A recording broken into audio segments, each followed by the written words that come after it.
Welcome to My Big Safety Challenge, a podcast all about stories of safety leadership, presented by Dale Carnegie and the Board of Certified Safety Professionals.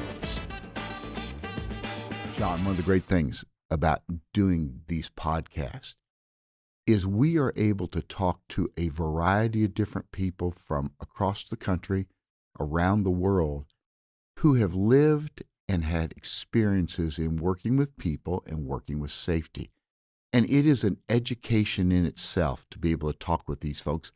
And someone that you know well is going to help contribute to that today. Yeah, no, and I'm excited about that. And I'd like to welcome Alaina Ziegler from Lewis Tree. She's their Vice President of Safety and Human Performance. And so I'm really looking forward to this discussion. I think she's going to bring some things that aren't normally on the tip of our tongue that we can get into with her. It's going to be great. Alaina, would you just get us started? Tell us just a little bit about yourself, your background, and just who are you? Yeah, thanks. First off, thanks for inviting me. It's an honor to be here and being part of this discussion. But yep, my name's Alaina Ziegler, and I've been in safety for about 20 years now. I've had the pleasure of working in a variety of industries. I started out in the utility business, and then I transitioned to a service company for the utility, which led into some heavy construction work, some nuclear work, and then I got in some decon demolition, some heavy construction, and manufacturing. So I've been fortunate to have some exposure in a variety of industries. And currently I'm with Lewis Services.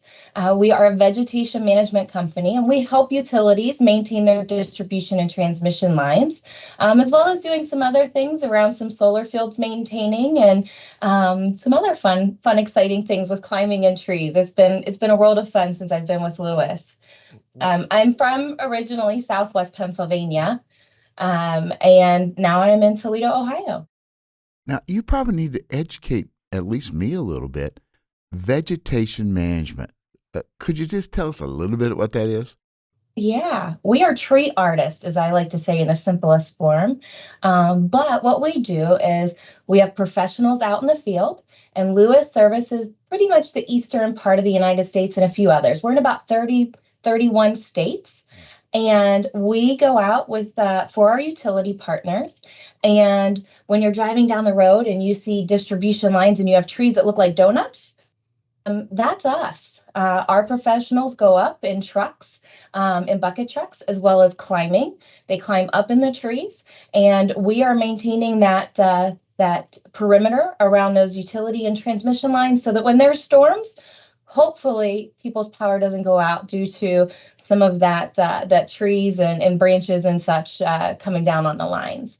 That's the simplest form of it, but they're out there doing some exciting things. I'd like to explore that with you. I think it's very unique, for folks that aren't familiar with the type of work, the tree artist work that gets done.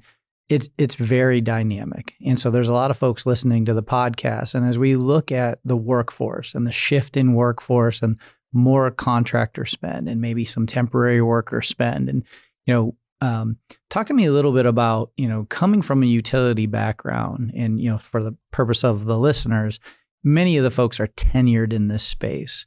And where you're moving is where individuals may not have that tenure, or there may be language barriers, or there could be training barriers.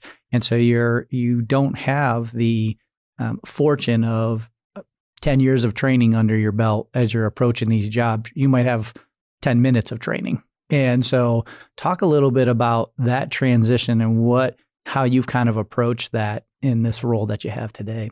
Yeah, so in the role today, coming into this industry, I was thinking about it's a diverse workforce, a dispersed workforce as well. And so how do you handle that? And I'll be honest, I was a little naive coming into it, thinking there was a lot of easy little things that we could do that would make big impacts. And I'm not saying there's not. But to your point, our company is an employee-owned company, and we're minority-owned, which also drives the flags of different language barriers that we run into. It's not just a Spanish language barrier, but we also have a lot of Creole-speaking individuals within our organization. So we run into language barriers. on a day-to-day workfront basis, as well as training and making sure that that goes, the messages get across in the right way. And that's not just from a verbal standpoint, but a documented standpoint as well. Everybody is in so many different locations, and that's been a big change. We have a lot of opportunities to get messages out, but finding out really what resonates with our employees and for absorbing that communication has been interesting. We've opened up a lot of different methods. We're using text messages to individuals with videos attached to them. We're opening up different types we have iPads on our trucks, on all of our trucks, as well as our crew leaders and our leadership have cell phones. So pushing messages out in that manner as well. It's really coming from all angles to try and get messages and points across to ensure that our employees are trained. As you mentioned, sometimes it's 10 minutes. We try not to make things 10 minutes. We try and make sure that we allot enough time so that we can get full messages across and ensure the employees really understand what's going on and expectations. Well, you really then sounds like you're being innovative in saying we have this situation that we need to get word out to people, and we're different languages, different locations. How could we do it? And so you looked by using technology how to do that. And if you could give a word of encouragement for somebody else that's listening to this, and they're saying, "I'm pulling my hair out. I don't know what to do. I'm a little daunted by technology." Even is there any just a tip or two broad generalization that you could give to help people being willing to step in, jump on in, and go after it? Don't be afraid. Technology can be our friend, and it's jump on the train or not. So don't be afraid and go for it for the technology standpoint. And I think a key with that is knowing what your employees are asking for. So really reaching out to your employees and saying, here's this technology piece. How do we get you bought into using it? Going to those most difficult individuals, maybe they're a little older in age and not as comfortable with technology. And it's pairing them up with somebody speaking directly to them to understand how we can make the technology as easy for them to use as possible. Don't be afraid, but your winner there is talking to your employees and understanding what's holding them back from utilizing it. Solid insight right there, John, for folks, rather than just sitting in the ivory palace of the office and saying, this is what I think. Sounds like you folks said, let's talk to the people, find out what they believe they want and need. I see on your expression on your face that's accurate. Yeah, absolutely. And that's from our top down. Our CEO of our organization, Leslie Cass, is out in the field continuously.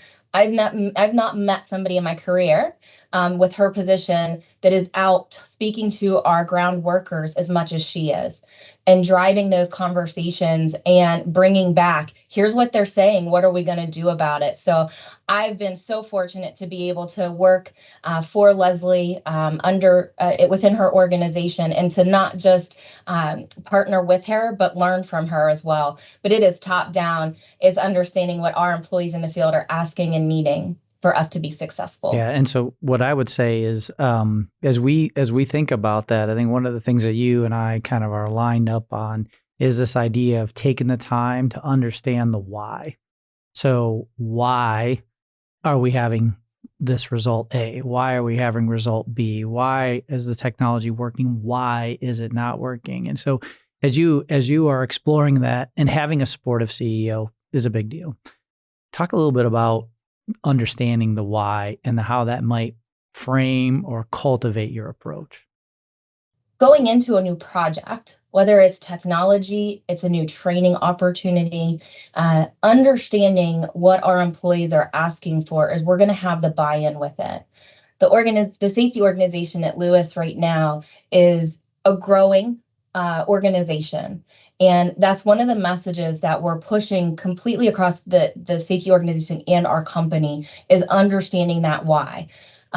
With our workforce being so spread out, if we don't thoroughly understand the pains that are going on, or for our employees, the frustrations, if we don't understand how to fix those for them, we're not going to get better. We're not going to gain anything.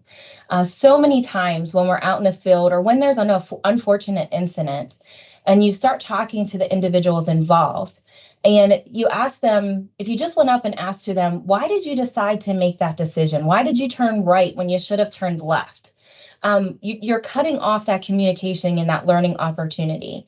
Lewis strives to be that learning organization, and we are. The key with that is taking actions out of what you have learned. And that understanding why the employee chose to turn right is so important. And most of that is around the context.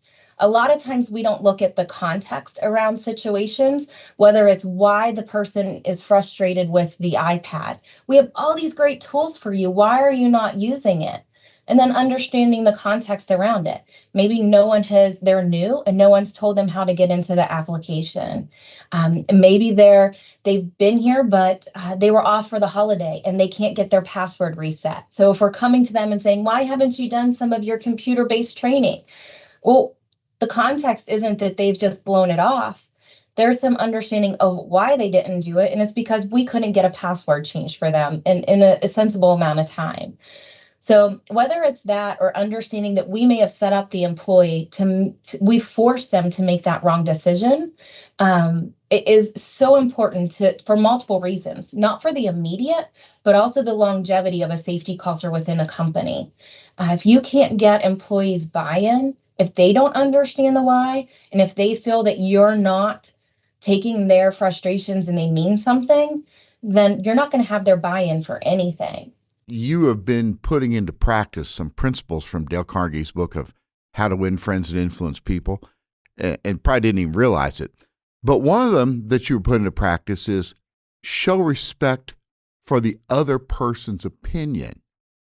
And that's what you all were doing. You say, why? Help us understand why. Two others that you put into practice is one, let the other person do a great deal of the talking. So rather than you all saying, this is it, your CEO and other people are going out and saying, hey, folks, we need to hear from you. And a final one that you've been putting into practice is try honestly to see things from the other person's point of view. Because it's really easy, to use a football term, to be the armchair quarterback who's saying, well, I would have done this, I would have done this. But when you're out there in the action, it's if you can find out why from them, it gives you a whole different perspective to help them, plus makes them feel so much more valued when you do this. So you've been practicing some good things along the way. Absolutely. Thank you so much. I try to. Oh, yeah. One of the things you brought up is we recently had an incident occur, and the understanding of the why, the context behind it. Every time our employees step up to a job, they fill out a pre-job hazard survey. And after this incident, we went back and we looked at the survey, and hazards were all identified. And we took a step back and we said, what's different? They've done this task before. And we asked them, what's different today than it was yesterday? And some of the slightest things that we may not take into account sometimes make the biggest difference. We work outside, and obviously, and weather plays a huge factor in our work task completion. And there's times when you look at something and you say, there's a hazard right now, it's raining outside. But do you understand how hard it started raining in the middle of the job after you've started the job? And what does that change? So talking through this incident, you look at the additional context with when we started the job, it was sprinkling out, and that hazard didn't increase our risk potential enough to say, I'll stop. However, we've got most of 3/4 of the way through the job and it started downpouring. And the position the work was in, we had to continue on. And that downpour changed the outcome, the unfortunate outcome of that situation. And I think it's important to understand that if you just took it as it was raining and you look at the pre-job and you go, something doesn't match up. But when you go out and you start talking to the employees and understanding really what went on and understanding that the torrential downpour changed everything, and then where we were, how do we move forward? So in the future, we run into this situation, what do we do so that this incident doesn't happen again? And there you go again, practicing a principle that's ask questions instead of giving direct orders. So by taking time to ask some questions and inquire, you understood better rather than just barking out orders and do this. And just think what that does, John, for an employee. When we take enough time to inquisitively, with the spirit of curiosity and respect, ask a question to people. Yeah, and I think that's a key point. When I think about your approach, listening to understand and not listening to respond. And, when you don't engage, and I think, this is all a good self-check for us. When you don't engage at that level, then you come up with half-baked ideas. And then you get half-baked or less results. And so talk about a little bit your approach, because, in our roles, you don't always get open communication. And so there's almost a barrier. And I would even say your role is even tougher. A couple of things. One, it's a more diverse workforce. Number two is that I think, one of the things I've seen in my past is being a female in a male-dominated field as well, especially in this type of environment, can be challenging. And, I don't have that perspective. I know you do, but I think that that's something that would be interesting to see how you maneuver around those things. Yeah, so as far as from a female working in a male-dominated work environment, for me, it's still just how do you connect with the employees? How do you get their initial, we're human. The first 30 seconds you meet somebody, you're already making opinions. So how do you stop that and how do you change that opinion? And I think a big part of that is connecting with the employees, understanding who are they, right? I'm not just here to look at your work and say you did something wrong. I want to get to know you. And it goes back to that. I want to get to know you because I want to prevent you from pain, and I want to prevent your families from suffering pain and our customers from suffering pain. And without knowing who you are, I can't do that. So one of the things that me personally, I'm a pretty outdoorsy person. I love to fish. I love to hunt. I like football. I like a lot of activities that are more male activities that men do than female. So I'm able in some ways to use that to my advantage and to get them to understand that I'm not just sitting in an office making decisions. One, I want to know about you as a person. I want to know about your work. In a prior position, I worked for a manufacturing company, and it wasn't very long that I was with the company. We had an unfortunate incident, and we had a partial finger injury, amputation. I was overseeing multiple locations, and they didn't know me very well yet. So coming in after that incident, there was a lot of walls up from the plant manager to the union president to the employees on the shop floor, right? Corporate's coming in and they're here to help. They're going to figure out who did what wrong. Oh, yeah, right. Always here to help. Yeah. So coming into that environment, I had to get them to understand that I'm not here just to point blame. I'm not here to be able to go to OSHA, who obviously was in an incident investigation, as we reported it. So going into it, I had multiple layers that I had to overcome and get their buy-in with it. Before anything, I went to the floor employees, invited the union representation to be there, obviously. Who was the floor manager? And did I know that his son worked on the line that this happened on? And what was he doing that weekend? What did he have plans for? Because that next week when I came back, I wanted to ask him about it to make sure that he felt that I liked him. I wanted to know him as a person. He was important to me as a person. And then I just started understanding the process, not associated with the incident, but just asking people, what do you do? Why do you do that way? Right? I have no idea why. It has nothing to do with an incident, but this is what you do every day. Tell me about it. And you had the ground employees, the floor employees, be so prideful in their work. And I started to get buy-in. They started talking to me about other things that they were innovative on, that they had successes with. And I shared that with other plants and let them know that. Once I did that, it was that week. They started opening up to me about other things. Now, I don't feel that you always just give individuals whatever they ask for. Yes isn't always the answer. Humans, I believe, do like structure. And so if we told everybody yes to everything they wanted, it would be a little chaotic. But it's a give and take. And within our world, in the safety world, I think there's a lot of things that are black and white, but there's a lot of gray. And so understanding how both parties can get to that mutual agreement to a safe situation in that gray environment that we're both happy is where I try to achieve a lot of the conversations that I have when there's a concern.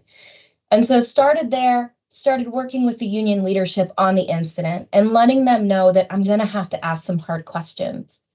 I think where the company really won this situation, we won over, was whenever we allowed and encouraged the union vice president to lead the conversation with OSHA. We didn't just invite them, we brought them in as a partner. And that organization, from that day forward, after the conversation with OSHA, they helped us on everything. They helped us pilot new PPE. They helped us with new equipment designs. And we had that buy-in there. I'm not saying that it was all me that got us there, but I feel that overcoming some of those initial 30-second opinions is the toughest thing somebody has to do as a leader. And trying to connect with the different layers. And I find that connecting with the newest employee and then working my way up is where I get more of the buy-in. You have a lot of eyes watching you, and those assumptions that she's just a female from corporate coming in and she's going to point blame, I think go away quicker because there's a lot of observations being done. And what you were dealing with there was a lot of the potential for us against them type situations, which tends to be because of people's past experiences with management and leadership, tends to be the default that people go to. Oh my goodness, we better protect our own. And Alaina, you used this term several times of connecting, which seems so natural for you. Yet so many people here connect with other people, and you gave some prime examples how to do that. But could you just help us in a couple, 3 thoughts? Help us know what you're thinking about so that people that are listening to this and say, I need to be connected with my people. And that's the essential. You didn't go in guns blazing and start accusing. You connected. For those that need to get better at that, could you give us a couple tips? Gentlemen, early on in my career, and we mentioned it earlier, but early on in my career, I had a conversation with a gentleman getting ready to retire. And I was having the conversation. I said, any tidbits for me before you retire? I have many years ahead of me. How can I be successful? And we spoke about it a little bit ago, but it was listen to understand, don't listen to respond. And that has stuck with me since my very early days with the utility. And I think with going into conversations with individuals with that in mind, you start building the respect for each other and you start building that open communication. So I think one is listen to understand, not listen to respond. The other is there's a fine line with becoming personal, but get to know that individual. You don't need to know that they every day or last night that they went out to dinner and what they had to eat. But a couple key points that you can remember and you can follow up with. I know that Bob is a grandfather. Next time I see him, I'm going to ask him about his grandchild. Oh, and he'll love to talk and probably like to show you some pictures if you'll let him. Absolutely. Absolutely. So I think those are the two biggest takeaways is those two items. The third item that really within this company, this organization I'm in with now, I believe I understood it a bit before, but now even more so, is when dealing with individuals from different cultures, from different backgrounds, speaking different languages, put forth an effort to understand their culture. Thank you for that. And what we see then is when people sense that you or anybody else listening here is working to make the effort, that's a step that opens up the door, leads to partnership. But they're waiting to see if we do it, not just automatically. They're watching. And they, like you said, they watched your every movement and action with other people. They want to say, what's this person like? And John, that's so important because we're being watched all the time. Yeah, absolutely. And I think that's a key point. You and I talked a little bit about this, Merle, around soft skills, how we don't really like that term because, as Alaina's is demonstrating, they're actually critical skills or essential skills, right? They're not soft skills. So there's nothing soft about that. That's the lever that you need to pull in order to have these discussions. And so, Alaina, I want to go only because I know a little bit about, your role. I want to go in a direction around building an effective team. And so you have some recent hires and you're building out your team. Talk to me about how important it is, as a health and safety executive at a VP level to make sure that your team is well placed and well skilled to execute that vision. We are in a building phase. I just hired a new director of safety and human performance, and I like to take the approach that I've heard by many is I'm trying to surround myself with much smarter people than I am. I'm trying to build that organization that I'm just here as a support. They got all the knowledge and they got all the abilities. When I take a step back, the industry that I'm in right now, there's a lot of safety going on in different ways. There's a lot of different perspectives on how safety should be implemented across the organization, across this industry. And the industry is evolving. Lewis has, coming into the company, a huge jump ahead of some nuclear facilities that I've worked at from a human performance standpoint. They have taken and implemented so many tools that are really helping our employees. One of the things though coming in that I realized was a lot of the safety, and I'm not saying everybody has to have a degree in safety to be a safety professional, but is how do we develop our organizations? If you have a safety organization that is very skills and knowledge based on how to perform the work, but understanding the other side of things, such as the regulatory, the why, as we talked earlier, there's a why with a regulatory side of it too, and understanding why those regulatory standards are in place and how they can help us.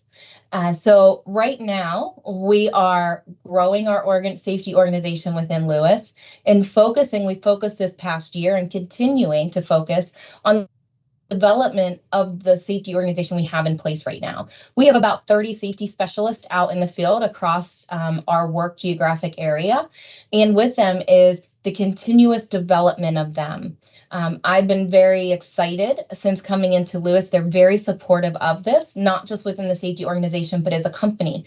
We last year, from our general 4 persons up through our CEO, all took an OSHA 10-hour class. That as much as possible, that remaining within the rules of the OSHA outreach program was directed more to our industry.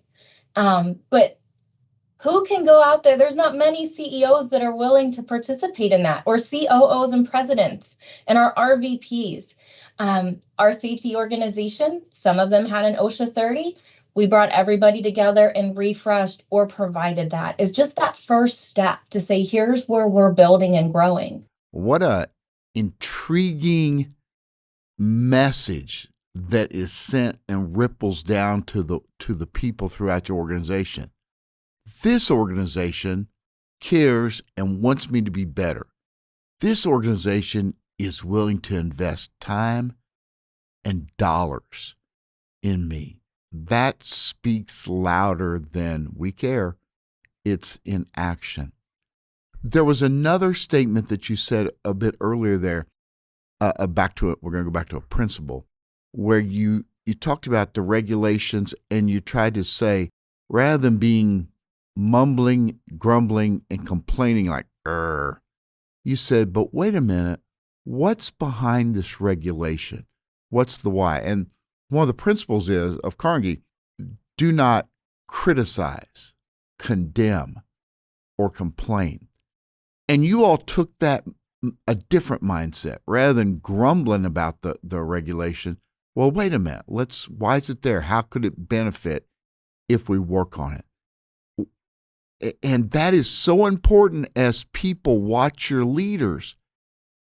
Because what happens, and what have you seen, when the leaders grumble, what does that do to the people? When the leaders respond with a different attitude, what difference does that make? Would you comment on that a bit? Yeah. So I had a former supervisor of mine, and I liked working in the nuclear industry. And in the nuclear industry, it was, here's this box, figure out how to get the work done with all these constraints. And that excited me. He despised it. He despised it. And so where I am now is taking a look at from his perspective and seeing how without that box, achieving success versus where I like to be in that constraints and achieving success is now I'm in that outside of that box, and it's getting others to understand that these requirements are out there, and where it's not a forceful, try not to take the approach, you must comply black and white with this statement, but taking the approach more of the, okay, there is a gray area. It doesn't have to be black. It doesn't have to be white based on how the standard is written. How is that successful for us? How do we remain compliant, make our work safer? Their turns, we have less incidents and less injuries. To your point, if we have leadership and they start grumbling about it, if I have safety supervisors in the field that don't truly believe the direction that Lewis is going, we're not going to be successful. And the biggest thing that I've tried to do since I've come on board is continuously say, if you don't agree with this, if you're not aligned, if you have questions on the why, let's talk about it. Please come to me and let's have the conversation.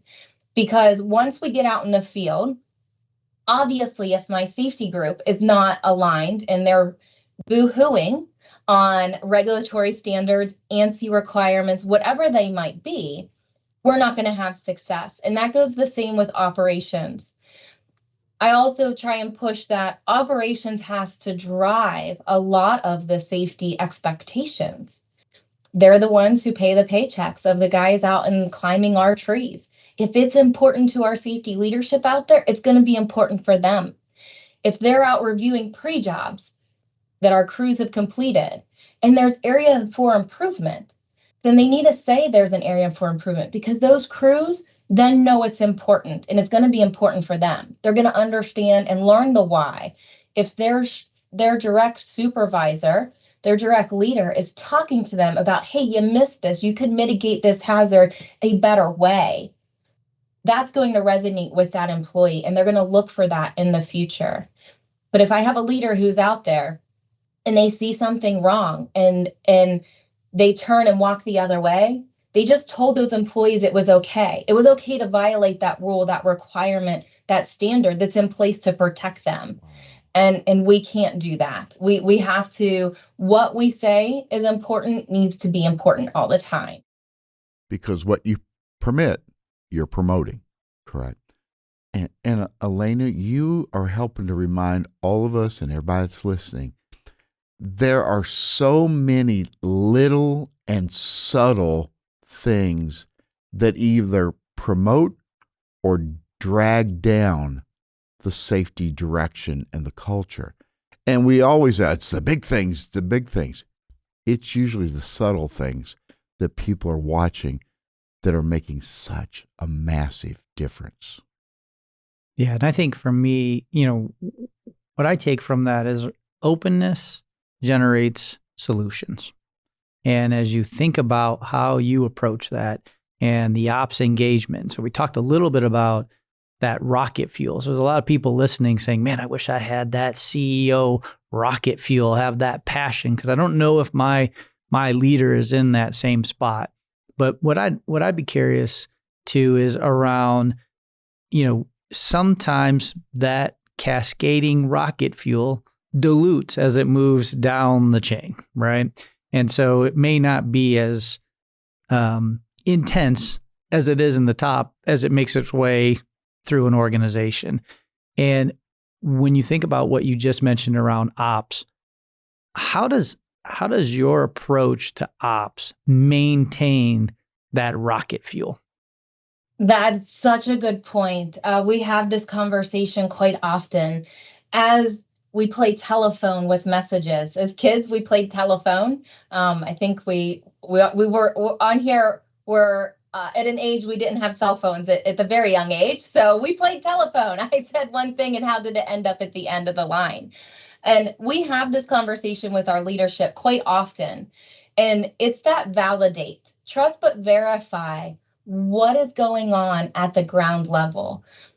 Our organization really pushes for us to be in the field, and that's all levels, that's all departments. Get out in the field. That's where our company is successful. That's the only reason our company is where we are today, because we're able to do the work. So get out and learn who our guys on the ground and gals on the ground, who they are. And along with that is trust but verify what message is there. We have weekly tailgates that go out. And those have conversations across all the crews. And so when we have leadership out in the field, maybe it is a division manager, is going out and having that conversation with the trimmer. What was the tailgate on this week? To make sure that the message is the same, clear down to the guy who is the newest on the crew. So we continuously try and do the trust but verify to keep that energy going. The other thing that we do is we do safety ride-alongs. There are safety ride-alongs occurring monthly, quarterly, at all levels of the organization, up and through our president, our CEO. It is a full day with a safety representative. A division manager is spending an entire day with one of our safety supervisors or one of our safety specialists to try and re-energize and bring up the successes that we are having, and also some areas for improvement that are out there. But I think that continuous engagement between safety and operations has to happen. If it doesn't, if it fails and it goes away, then that rocket fuel is gone. We don't have any of those people out there re-energizing and saying, look, here's how we can prevent more incident. Yeah. And here's what I would say is what a novel concept around, we talk safety, understanding operations, but we always don't necessarily get operations understanding safety. And so as you build that partnership, which clearly you have, making sure you're continuing to promote a two-way stream of communication versus singular in any one direction, whether it's all ops, all safety, or in between. And so I don't know, Merle, what do you think about the importance of that two-way communication? Well, what we've been hearing here, and Alaina, your folks, you got to get out and about. But whether it's just getting out and about and in the wilderness among the trees out there, or if it's just getting out of the office and walking out on a plant floor, or if it's with truck drivers or in that type of industry, get out where the people live, because they need to see your presence. They need to see your support. You folks are giving a lot of support to people and taking time to become genuinely interested in who they are. That sends a message. But once you get out there and see what it's really like, oh, it's a whole new world rather than what you think it is. And it is so vital. So get out of our offices, get away from behind the laptop and the cooler warmth of the office, and hit the streets or get out, get with the people. That's right. If you don't know the work, how can you help? What words of encouragement could you have to folks who are listening about needing someone to guide them in their life? Yeah, I think that's been huge for my career. I was very fortunate to have a mentor who gave me opportunity to both fail and succeed. I don't think that we become successful by never failing. We learn from those opportunities. But I had a mentor who would put me in situations that it was sink or swim, but he wouldn't let me completely fail to a point of I don't want to be in safety anymore. And I think that's important is find a mentor, find somebody that you can go to and who's going to push you. If you just sit back and wait for somebody to grab your hand and say, come along with me, let me teach you, I don't believe you're going to be very happy within the safety career path with that mentor that's going to help you see opportunities out there and let you learn, let you experience different environments, let you experience different areas of the OSHA regulatory standards for you to learn, and give you that opportunity to learn how to talk with employees at all levels of the organization. I think one is finding that mentor that really will help you along the path is important. And it sounds like you're really suggesting the idea of taking the initiative and not just wait until the person just miraculously floats into my life. But what do you think is best? How do you find this person? So I think one is taking the initiative. And it kind of goes back to that sit to listen to understand versus listen to respond. And don't just knee-jerk reaction and find the first safety leader and go, will you be my mentor? But really find that person who you connect with and that you have some aspiration to aspire to their role. But taking the initiative will in two ways. One, taking initiative in a career path. If you don't take initiative, you're going to be left behind. Yes. I had a colleague who got very frustrated and left an organization. And when you asked why, it was, well, they didn't tell me this. They didn't provide this. They didn't give me this. And you said, well, did you say anything? Did you take any initiative for yourself and ask the questions about it? Well, no. I believe that you have to take initiative for what you want your future to look like. I think that's a big piece of anybody's career path, but find the mentor that you want and ask them to help lead you is very important. And I think your thought there too, your idea, it doesn't mean like, this is not the best analogy, but it's not like on the first date you ask somebody to marry you, but it's just like, well, could we just have a bite of lunch or have some coffee and just talk? And you start to feel it. Do I really think this person could guide me? Would they want to guide me? Do they have what I need?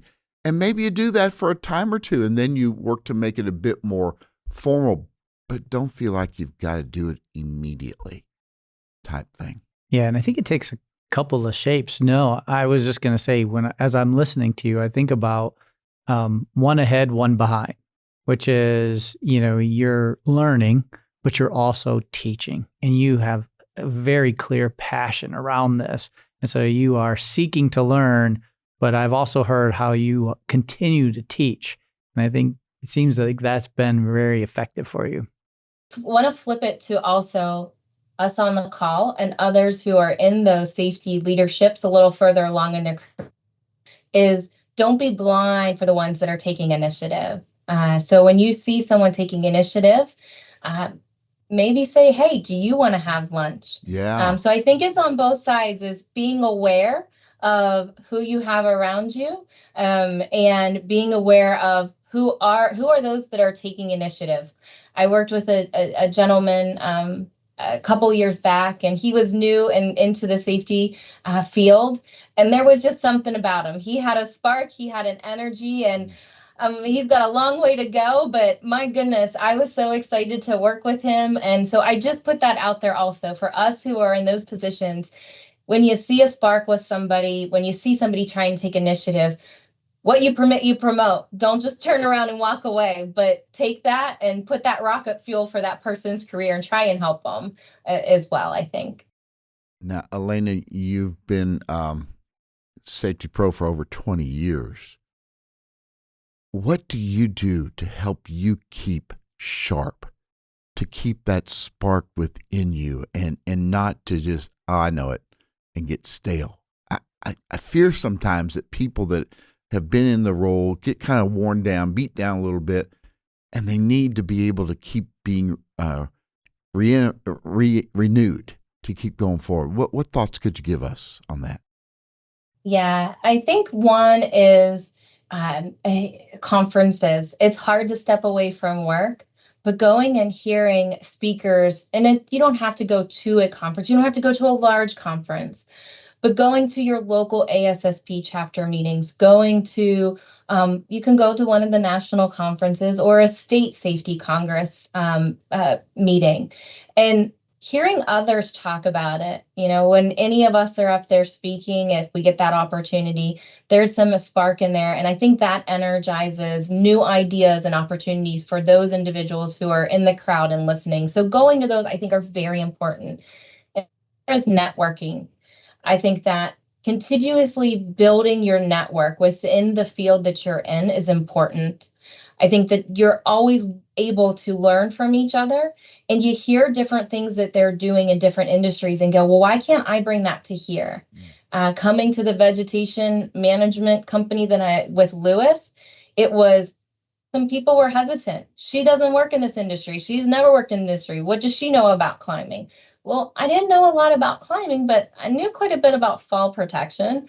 I knew quite a bit about different tools that might help us keep our employees safe. And it's a different outlook. So I think not just networking within the industry you're in, but networking with other industries to see their best practices and ask not, that doesn't apply to me, but ask, can it apply to me? Could that help us? I think is where I get energized and excited with those new ideas. I mean, I couldn't agree more. I think that's great advice. A lot of times we do stay kind of in our industry and we get stale. And so I think that's great advice and for folks listening. And I would just encourage everybody that's listening, what's your plan? What's your course of actions? What is one thing you'll do to step up and not get so mellow that you lose your edge? Who are you going to reach out to? What are you going to read? Where are you going to go? Take some definite, specific act so that the people around you, again, who are watching you, say, he's not just stale, she's not stale. There's life that's there. So, Alaina, our time is about done, but this has been such an intriguing conversation. I'm going to ask you in just a moment to be thinking about what words of encouragement would you like to wrap up with for those that are listening? What challenge advice would you give that perhaps you wish somebody had given you or that you just believe would be appropriate for now? We'd be honored to hear from you. Yeah, I think the biggest thing is don't settle for less. Don't be afraid and go for it. You don't know what you can do until you try it. Yes. And we're going to fail, but we learn from those failures. So don't be afraid and shoot for the stars. Great. Yeah, great advice. And so I would just wrap up and say, make that call today. Someone's on your mind right now. And if they can teach you something or you think you can teach them something, go ahead and pick up that phone today. And thank you so much for sharing your experiences, life experiences with us. Thank you. It was a pleasure speaking with you today. John, the energy you felt as she talked, as she spoke from her heart and from her soul. A couple thoughts that stood out, quick statements. One, it's give and take. It's not just take. Role of safety leader has to give at times, take at times, and back and forth. And the other thing she said at the very end, go for it. Go for it. Quit being so hesitant. Go after things. Yeah, I love the energy, and you can exude it right off the screen. Her comment around you have 30 seconds to make that impression was transformative for me because I don't think we always get visibility around that. And when she said what you permit, you promote, that was really big because people are always watching and something to consider. Thanks for listening to My Big Safety Challenge, a podcast produced in partnership by Dale Carnegie and BCSP, with your host, Dale Carnegie Master Trainer Merle Heckman, and John Fisher, Director of Environmental Strategy and Corporate EHS at Duke Energy Corporation. Executive produced by Joel Burgai. Directed by Giachi Liu. Edited by Jared Grio and Kyla Anderson. Editorial support from Brandon Mohawk. Social media support from Braylon Morgan. Consulting producers are Colin Brown and Mark Sullivan. To have new episodes delivered directly to you, please subscribe on Apple Podcasts, Spotify, or wherever fine podcasts are downloaded. If you'd like to share your story of a safety leadership challenge you faced, email us at info@mybigsafetychallenge.com. See you next time.